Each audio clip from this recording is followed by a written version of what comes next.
Je dirais que les deux questions ne sont pas de même nature.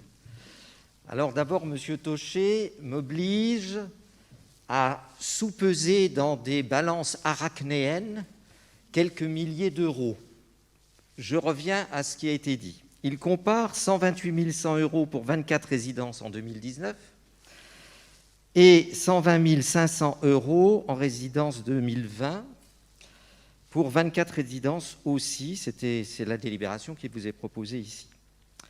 Mais on est venu plusieurs fois au conseil municipal, si j'ose dire, parlant des résidences artistiques. Et ce n'est pas 128 000 euros en 2019 qu'il faudrait voir, mais 134 100 euros, puisque se sont ajoutés 6 000 euros pour une résidence cinéma dans le cadre des 800 ans de la cathédrale.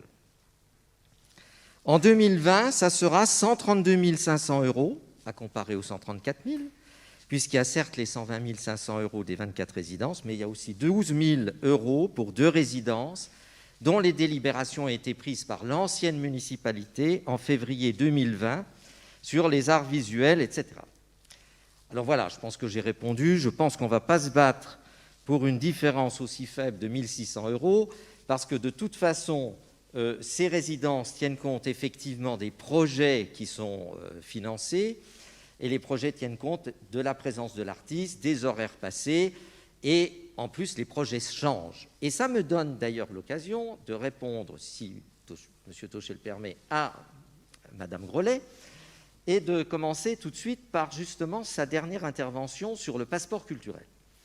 Alors le passeport culturel, ce n'est pas nous qui l'avons inventé, c'est la précédente municipalité, et je trouve ça très bien. Je vais vous dire, les enfants, il faut savoir si ils arrivent à faire l'ensemble, je dirais, des arts. Alors, je ne vais pas tous les passer en revue, mais ça veut dire la musique, les arts plastiques, le théâtre, la chorégraphie, etc. Et de façon à leur donner la pluralité des arts, comme ils passent d'une classe à l'autre, voire d'une école à l'autre, il faut un instrument de suivi.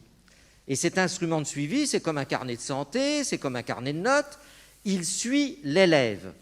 Et moi, je trouve ça très bien, au point où, membre du Haut Conseil à l'éducation artistique et culturelle, au titre des régions de France, j'y siège, vous le savez, puisque nous sommes conseillers régionaux tous les deux, eh bien, on suit ça de très près.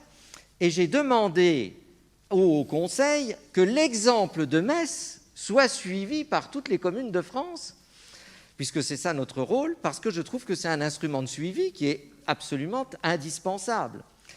Donc, vous voyez, je rends cet hommage, mais en plus, je trouve que c'est très bien. Alors, si les parents ne le voient pas, si les élèves, quelquefois, ne l'ont pas ou ne le possèdent pas, c'est, après enquête, je crois, que les professeurs d'école préfèrent qu'ils ne soient pas perdus et, quelquefois, les conservent, non pas par devers eux, mais dans leur bureau, etc., dans la classe. Voilà. Donc ça, ce sont des choix individuels par enseignant. Moi, je ne peux pas entrer... je dirais, autant dans le détail, et puis en plus, je laisse à l'Éducation nationale le soin de s'organiser. Ensuite, sur le fond du problème des résidences artistiques, Madame Grellet, je ne peux pas être du tout d'accord avec vous. Je vais vous dire pourquoi. Parce que vous voyez, un petit aspect de la question de l'éducation artistique et culturelle, ce sont les résidences artistiques. Mais il n'y a pas que les résidences artistiques, parce que pour un jour obtenir le 100% éducation artistique et culturelle, et c'est vrai que la ville de Metz, que j'avais encouragée, est la seule à avoir déposé son dossier de candidature pour les villes de plus de 100 000 habitants. Et pourquoi c'est plus difficile pour les villes de plus de 100 000 habitants? Et pourquoi nous sommes seuls? Parce que quand vous avez affaire à des villes moyennes ou petites, ils ont une librairie, ils ont peut-être un orchestre, ils ont éventuellement un musée, mais c'est rare pour les grandes villes et les métropoles d'avoir, souvent ils ont beaucoup d'instruments culturels, beaucoup d'établissements culturels, ce qui est notre cas.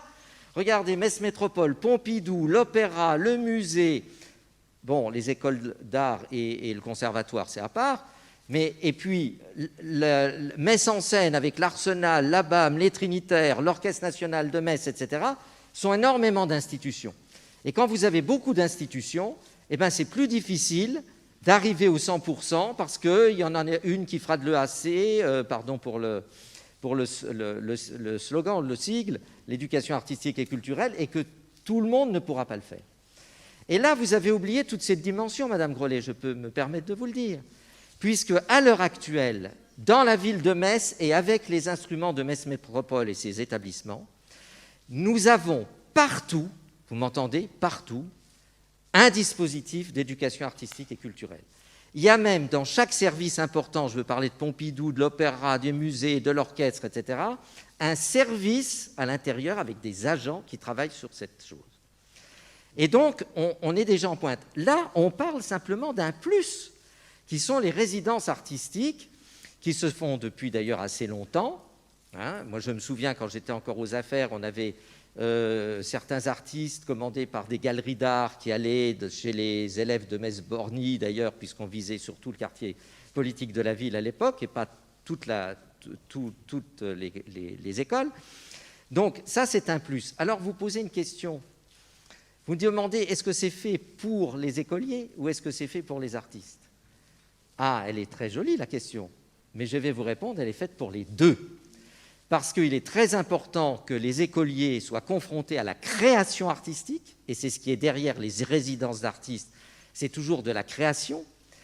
Et d'autre part, c'est important aussi pour les artistes de se confronter au monde de l'éducation, aux plus jeunes, mais ce n'est pas seulement les jeunes, c'est aussi toutes les personnes handicapées, empêchées, etc., qui sont visées par le 100% d'éducation artistique et culturelle, et donc aussi par la création artistique. Et voyez-vous, Madame Grollet, je suis d'accord avec vous. Vous insistez pour le patrimoine et la transmission. Et là-dessus, je suis d'accord. Mais la culture, ce n'est pas que la transmission du patrimoine, c'est aussi la création. Et je vous renvoie à cela, à Malraux, qui était le Premier ministre de la Culture, qui définissait la culture comme étant un patrimoine à transmettre et une création à faire. Et je vais vous dire, il disait dans les années 60, et ça c'est ma préoccupation, parce que comme vous le sentez, je mets la passion dans l'éducation artistique et culturelle, tellement je trouve que c'est important. Il disait la chose suivante, un jour viendra où un polytechnicien ne saura plus lire un vitrail de Chartres. J'ai bien peur que dans les années 60, ça devait déjà être le cas.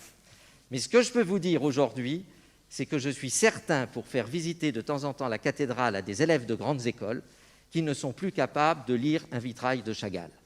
Et ça fend mon cœur, si vous voulez, parce que la culture, elle doit être pour tous, elle doit être compréhensible pour tous, il faut qu'on l'appelle, qu'on l'apporte.